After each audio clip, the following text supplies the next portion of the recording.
नमस्कार। Health updates के साथ मैं हाजिर हूं हेल्थ केयर विद किशोर मालविया में। आपने हिंदी फिल्म मुन्ना भाई देखी होगी, मुन्ना भाई एमबीबीएस। क्या अस्पताल में भर्ती आनंद बनर्जी को मार देना चाहिए था?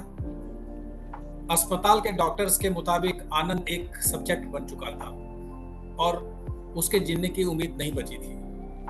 जिस रिसोर्सेज का वो अस्पताल में इस्तेमाल कर रहा था वह दूसरे मरीज के काम आ सकता था। भला हो मुन्ना भाई का जिसने उससे बचा लिया, वरना ब्लंडर हो जाता। ये तो हुई फिल्मी कहानी, जहां केवल झप्पी देने से मरीज ठीक हो जाते थे। अब असली जिंदगी की बात करते हैं। भारत सरकार ने एक प्रस्ताव रखकर जन के विचार मांगे हैं कि क्या अस्पताल में पड़े मरणासन्न व्यक्ति के लाइफ सपोर्ट विड्रॉ कर लेना चाहिए। ऐसे मरीज जिनके जीने की उम्मीद नहीं है, बस सांसें चल रही है। सरकार इस पर कोई फैसला लेने से पहले जनता की राय जानना चाहती है। सरकारी प्रस्ताव के अनुसार अगर कोई मरीज जिसके जीने की उम्मीद नहीं रही और वह लंबे समय से लाइफ सपोर्ट सिस्टम के सहारे है, उसका लाइफ सपोर्ट विड्रॉ कर लेना चाहिए। सीधा सीधा कहें कि उसे मार देना चाहिए। मामला काफी इमोशनल है, इसलिए सरकार ने जनता का पक्ष जानना जरूरी समझा है। वैसे सरकार ने इस फैसले को बहुत आसान नहीं रखा है। ये तभी संभव होगा जब संबंधित अस्पताल द्वारा गठित प्राइमरी मेडिकल बोर्ड और सेकेंडरी मेडिकल बोर्ड इसकी अनुमति देते हैं। इतना ही नहीं, मरीज के परिवार की सहमति भी आवश्यक होगी। इस तरह के मामलों में ज्यादातर ऐसे मरीज होंगे जो लंबे समय से ऑक्सीजन और वेंटिलेटर के सहारे सांस ले रहे हैं, सिर्फ सांस ले रहे हैं, और सुधार का कोई लक्षण नहीं दिख रहा है। प्राइमरी मेडिकल बोर्ड में एक प्राइमरी फिजिशियन और 2 सब्जेक्ट स्पेशलिस्ट का होना जरूरी है, जिन्हें कम से कम 5 साल का अनुभव हो।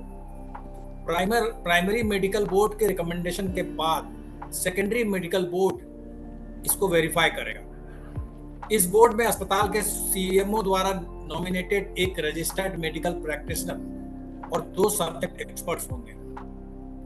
पहले बोर्ड का कोई सदस्य दूसरे में नहीं होगा। सरकार ने यह प्रस्ताव भी रखा है कि पूरी प्रक्रिया पर नजर रखने के लिए अस्पताल एक क्लिनिकल एथिक कमेटी बना सकता है। क्लिनिकल एथिक्स कमेटी, जिसमें डॉक्टर्स के अलावा दूसरे प्रोफेशन के विशेषज्ञ रखे जा सकते हैं। सरकार के इस प्रस्ताव पर जनता का जो ओपिनियन आएगा तब आएगा।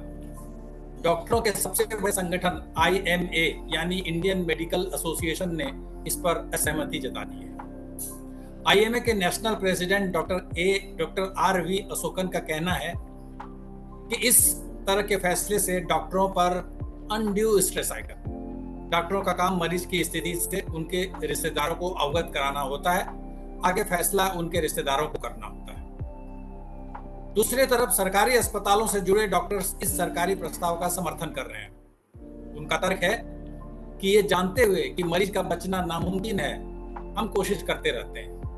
यही श्रम और रिसोर्सेज हम उन मरीजों पर लगा सकते हैं जिनके बचने की संभावना होती है। अब फैसला आपको यानी जनता जनार्दन को करना है। आपकी राय पर सरकार का फैसला निर्भर करेगा। इस वीडियो के कमेंट बॉक्स में आप अपनी राय दीजिए कि क्या ये प्रस्ताव सही है या गलत है। क्या ये अधिकार होना चाहिए या ये अधिकार नहीं मिलना चाहिए। हम आपके फैसले को सरकार तक पहुंचाने की कोशिश करेंगे। आप बताइए कि क्या सरकार के इस फैसले का समर्थन किया जाना चाहिए या नहीं।